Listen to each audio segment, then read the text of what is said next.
একটা দণ্ড চুম্বক আছে, এই দণ্ড চুম্বকটা এইখানের মধ্যে কি আছে না কোনো কিছু মার্ক করা হয়নি, তো মানে কোনটা কোন পোল কোনটা সেটা আমরা জানি না।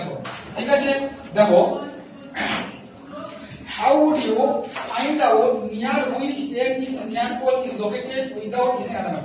তুমি কিভাবে খুঁজে বার করবে নিয়ার হয়েছে কাছাকাছি egg its north pole যেটা উত্তর মেরুর কাছে is located without using another magnet, অর্থাৎ কোন রকম ম্যাগনেট ব্যবহার ছাড়া কোন রকম ম্যাগনেট ব্যবহার ছাড়া তোমরা কি করে বুঝবে যে এটা নর্থ মেরু বা উত্তর মেরু আছে? তাহলে কি করবো? প্রথম বলছে কি যে suspend the bar magnet freely with thread, মানে একটা বার ম্যাগনেট নেওয়া হলো, একটা বার ম্যাগনেট এখানে একটা বার ম্যাগনেট নেওয়া হলো, এই বার ম্যাগনেটকে এটা স্ট্যান্ড করা হলো, এই স্ট্যান্ড করে এটা কি করলো, এটা বার ম্যাগনেট, এই বার ম্যাগনেটকে এখানে কি করা হলো, ঝুলিয়ে দেওয়া হলো। কি হলো? Bar magnet. কি এটা?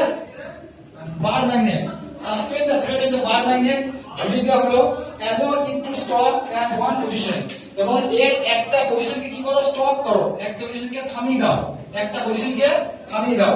তারপর কি বলছে, a bar magnet always align itself in north south direction, যে একটা মানে কি বোঝাচ্ছে যে সেই পরীক্ষাটা যে কোনো যদি একটা চুম্বককে নিয়ে যদি আমরা ঝুলিয়ে দিই তাহলে কি হবে, চুম্বকটা হয় উত্তর মেরু আর দক্ষিণ মেরু দুই মেরুতে কি করবে, ভ্রাম্যমাণ অবস্থায় ঘুরবে।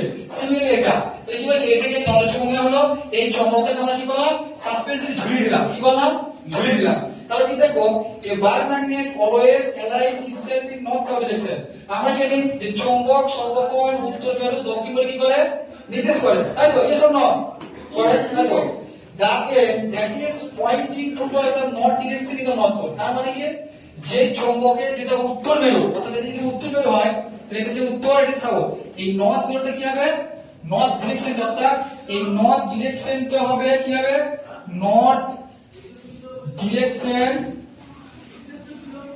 কি হবে, নর্থ পোল। ভেরি গুড, বুঝা গেল? বুঝতে পারলাম?